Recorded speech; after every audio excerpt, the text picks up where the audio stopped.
আজ সকালবেলা গাড়ি নিয়ে বেরিয়েছিলাম, তো একটা ভিডিও দেখাই, তোমরা সবাই দেখো। আমি জাস্ট গাড়িটা পার্ক করেছিলাম, এটা হচ্ছে ডানলপের কাছে বিটি রোডের ওপরে। গাড়িটা পার্ক করবার পরে আমি দুপুরবেলা লাঞ্চ করতে গেছিলাম। লাঞ্চ ফাঞ্চ করে ফেরার পরে আমি জাস্ট গাড়িতে ঢুকলাম, ঢুকেই দেখতে পেলাম, খেয়াল করো, একটু ফাস্ট ফরওয়ার্ড করে দিই।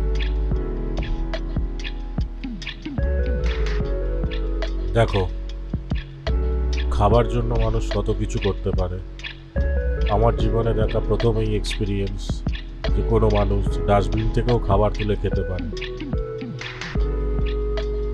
এটা থেকে একটাই কথা বলার, যে সত্যি যাদের কাছে খাবার আছে, যারা পর্যাপ্ত খাবার পায়, তারা যেন খাবার কখনো নষ্ট না করে।